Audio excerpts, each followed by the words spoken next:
Hey, what's up guys? This is Bryce Van Hoosen. Welcome back to another episode of my guitar mods. Today we're going to talk all about the changes and modifications that I've made to this 1987 Jackson King V Custom. Hopefully you can see that. Try to get it into the light here.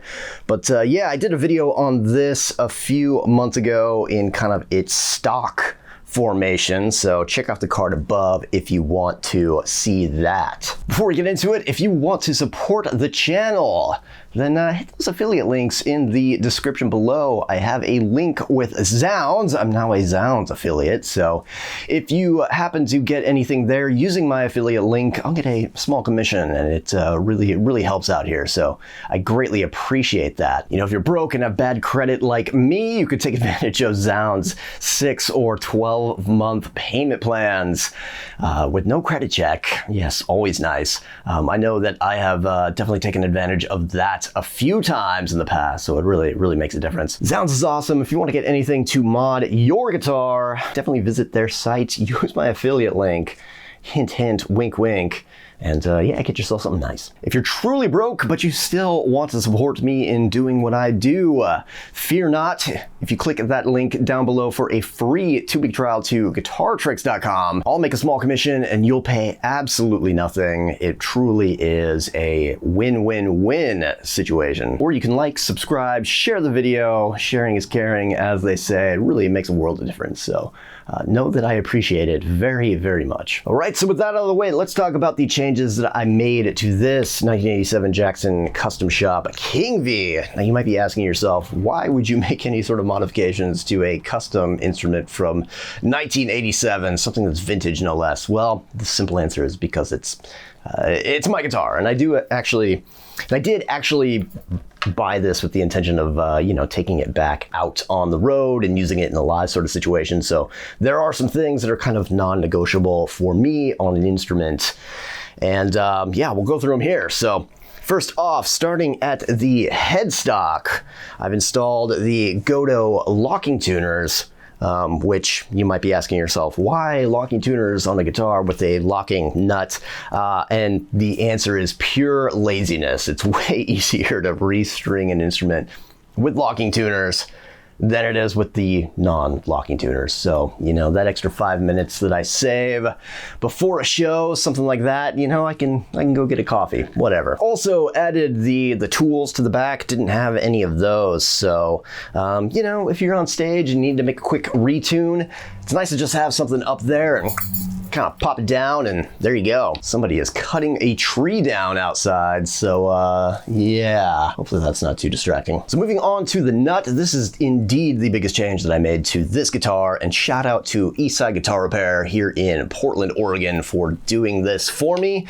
But basically what we had is, you know, back in the day, I think before the late 80s, Floyd Rose had a patent on the locking nut. So companies literally could not use locking nuts. So they came up with all sorts of ingenious methods of trying to sort of accomplish the same thing, albeit with much less desirable outcomes. So the behind the nut sort of locking mechanism that this thing had before left a little bit to be desired, right?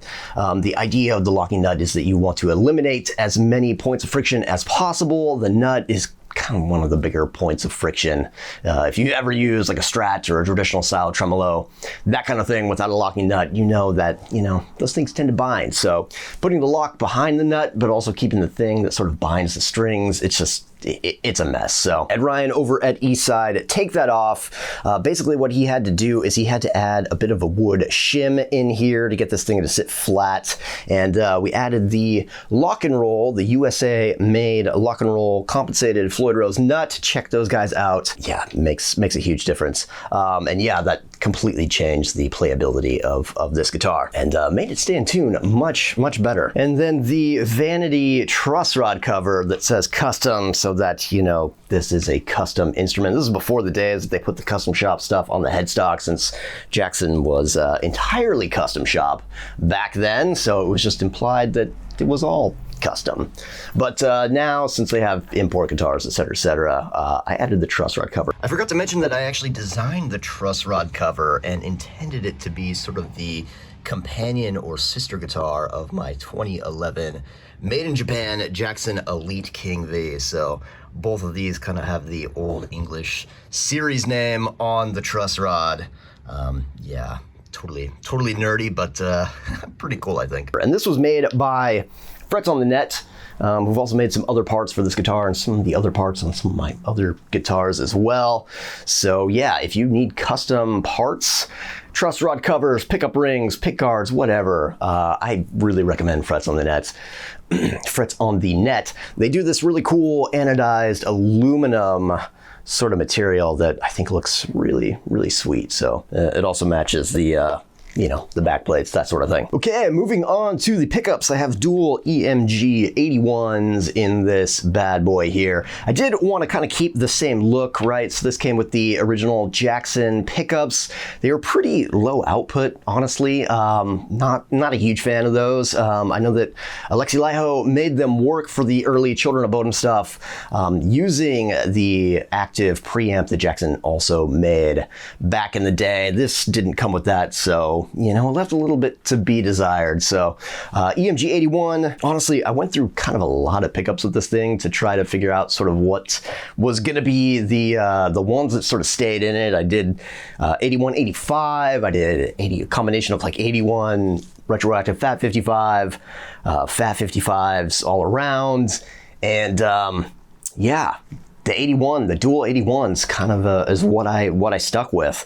I really like the, just sort of the, kind of that Metallica sort of sound, the junk kind of thing. And they were using 81s back in the day before the advent of the headset.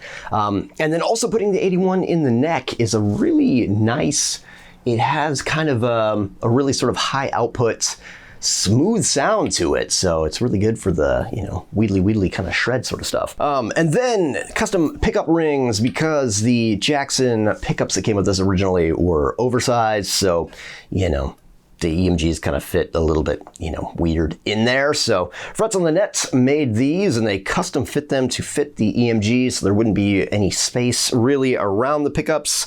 And yeah, I think that just looks fantastic. So there we go. And it still kind of retains the original look of just all blackout soap bar pickups on a all black guitar. It's, you can kind of lose it if it's not in the light, but I think it looks really cool. So controls here, we got volume and then a tone knob. And if you know me, I don't really like regular standard traditional tones.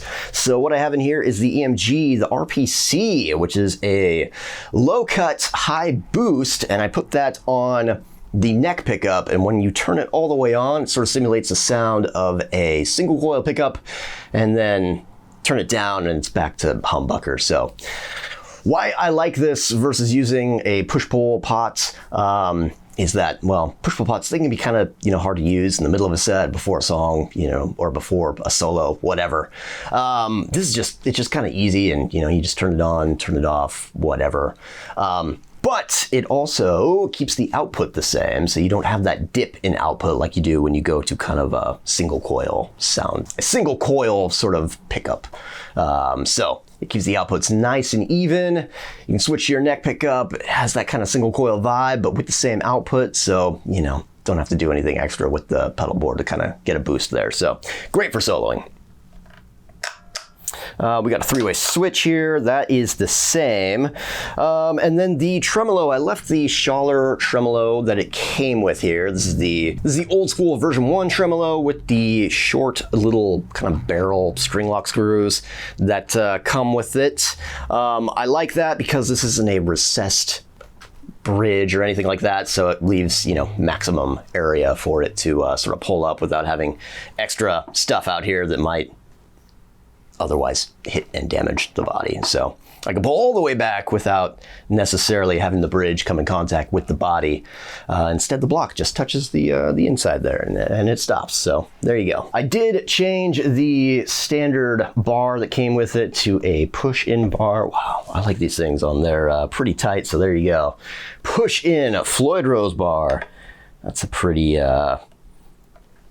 standard mod that I make for all of my guitars. You really can't go wrong. There's just something so nice about the push-in bar. All right, moving on, strap locks. I have the Dunlop recessed strap locks, and this thing initially kind of had a strap lock that was sort of down more here, where I've covered up the screw with this here sticker, which definitely led to a little bit of neck dive occurring. So moving the strap button up to kind of where they're at now really sort of fix that and makes it, you know, hang nice and even. So then we have a recessed strap button here as well, which I just love the look of these. And then for the Floyd Rose block, I have the tungsten block in here, and I did a video on that, so I'll put a link to that in the card above. All right, so all that being said, man, let's check out how this thing sounds. Editing Bryce here. I am adding in a quick video of me playing the solo from Pantero's We'll Meet Again off the legendary power metal album,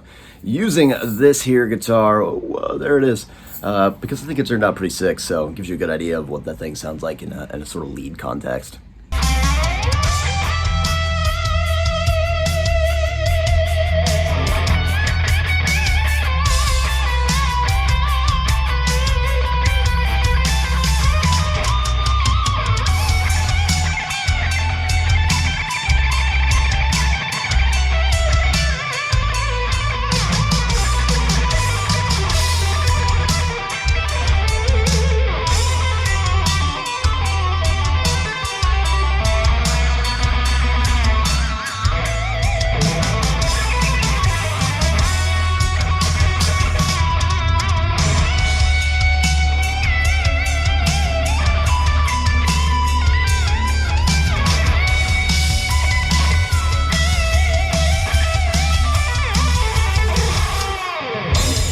I am going into this here JCM 800 with the legendary tones Hot Mod Evo V2, whatever they're calling that thing. Give it kind of some really juicy gain.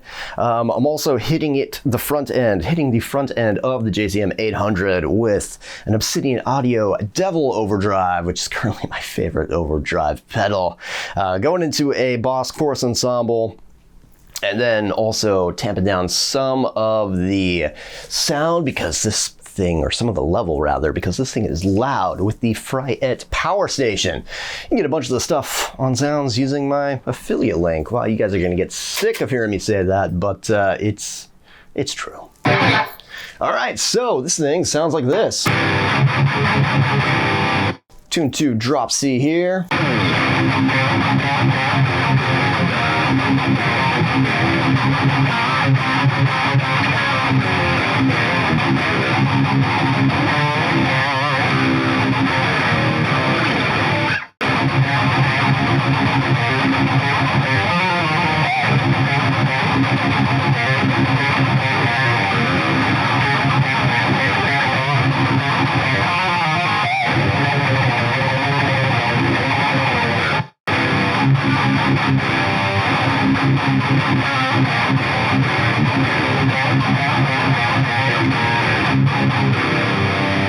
All right, and then if we go to the neck pickup. So this is with the RPC off.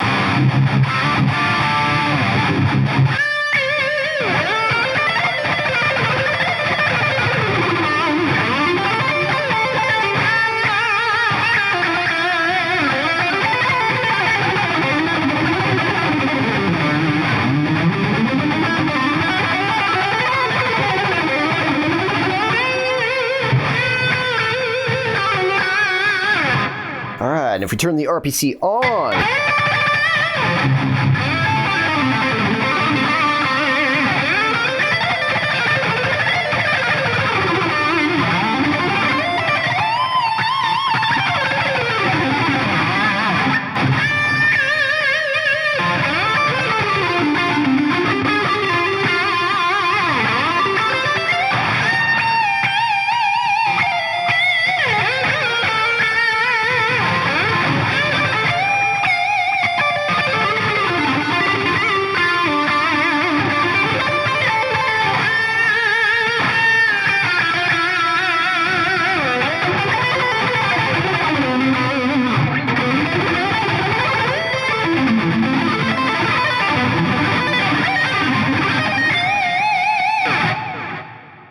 Yeah, there you go. All right, well, that's it. That's all I got. Just wanted to make a quick video talking about the mods that I made to this guitar and sort of the current state of it in 2025 here, since I know some of you guys have been asking.